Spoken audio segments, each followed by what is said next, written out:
moon of just how dire the situation is in Libya. The Security Council also heard an emotional plea from the Libyan ambassador to the United Nations. That is when there was a draft resolution floated to be reviewed by the members. It was drafted by the United Kingdom and France, and in that resolution it calls for a referral to the International Criminal Court for possible crimes against humanity. There's an arms embargo and a travel ban for Gaddafi's inner circle.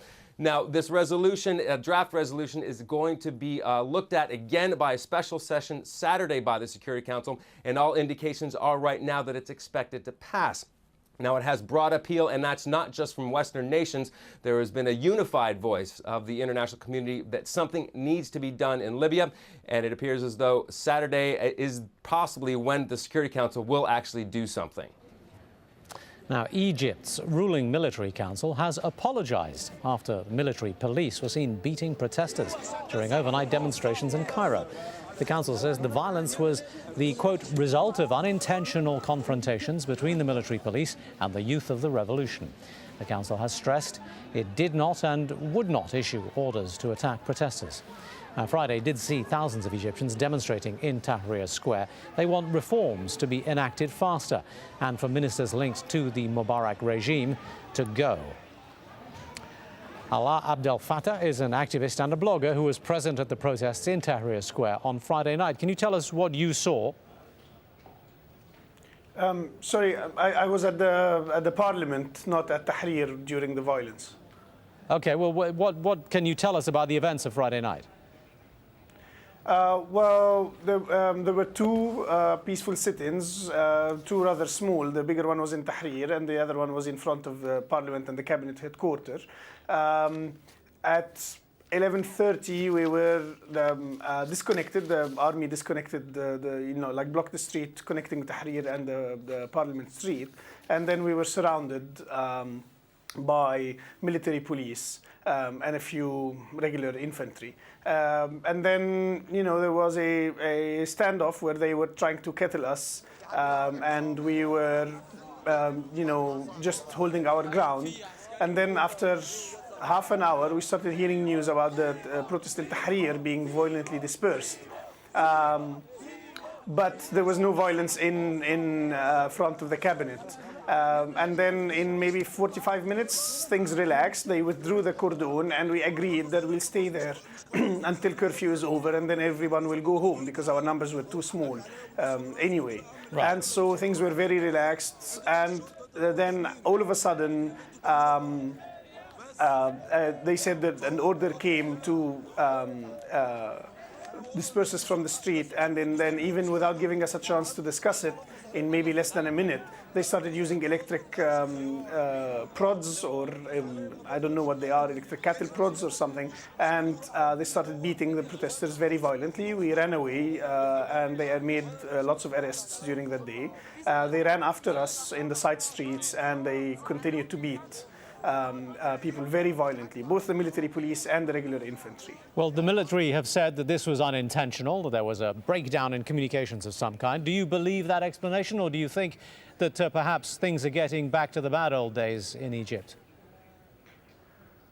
Well, I don't know what to make of the notion that they did that. There was no, there were certainly clear orders because, as I said, there was a sudden shift of mood among the military, and they said that they got an order, but it might have not come from the High Council. In Tahrir, there were certainly also orders because there were reports of more troops being deployed and special forces guys wearing,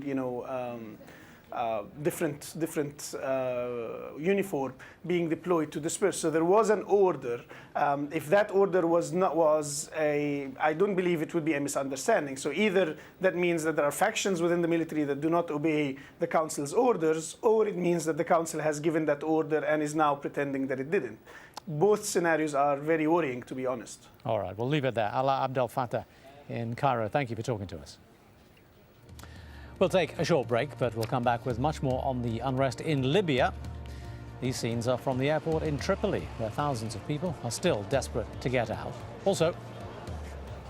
And I'm Andrew Thomas in Christchurch, New Zealand, with the momentous clean-up task this city post-quake now faces.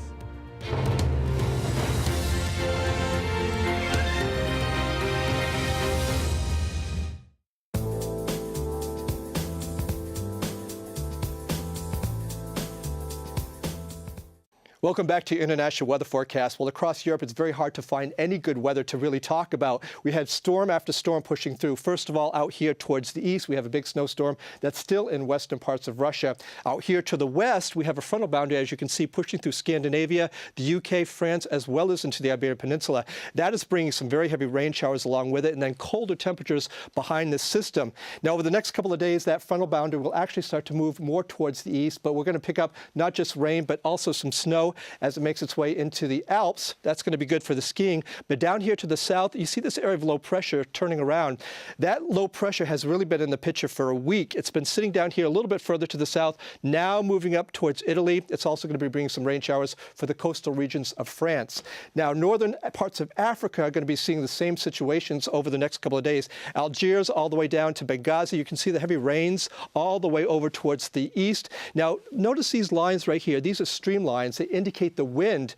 Notice how tight they are. We're going to be seeing very windy conditions all along the coast, which indicates that we are going to be seeing some possible dust storms and sandstorms, reducing the visibility in that area with temperatures for Cairo about 22 degrees, Tripoli at 14, and Tunis at 14.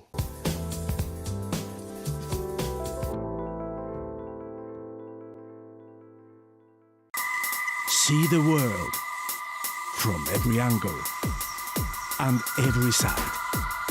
AlJazeera. He's taken stolen goods and he's now dumping them onto the world without any sort of consideration for consequences. From people making the news. If the North will be saved a lot of trouble, I think it is important that they should come together. To those it affects. We do accept that there was very bad mistakes made in our banking area. Behind the headlines. Most South Koreans are not interested in reunification. Is the inside story. At this time on Al Jazeera.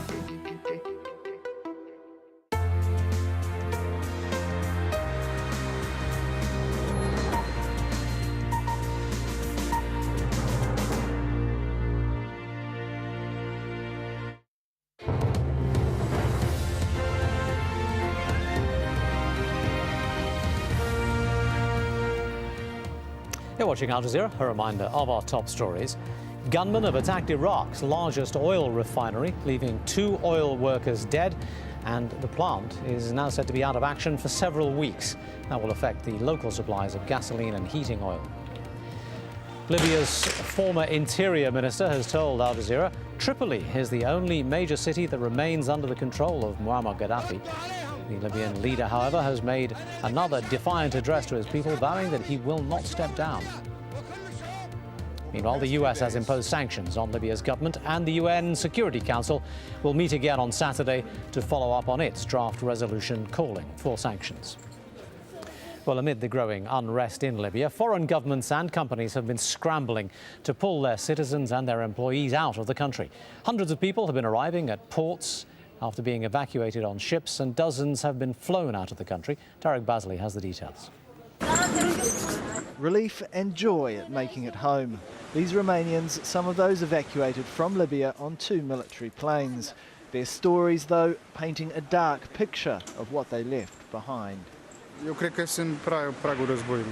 I think they are now at the period just before a civil war, 1000%. Benghazi and Tripoli don't understand each other. Benghazi doesn't want Gaddafi anymore. Tripoli wants him. That's why we came back. We don't want to be in a civil war. It's a very bad situation.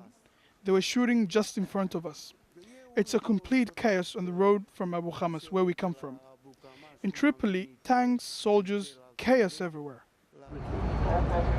And on the island of Malta, the arrival of more evacuees. More than 200, mainly Europeans, arriving from Benghazi on the British naval ship, the HMS Cumberland. A second warship has also been sent to Libya to help with rescue missions. I had friends who were standing around in the streets, and mercenaries would come around with plateless cars, and I had a group of friends, 3 of them, they got shot down, they got killed. 167 Americans, along with 118 people from other countries, have also arrived in Malta. Strong winds and high seas having delayed their ferry from leaving Tripoli.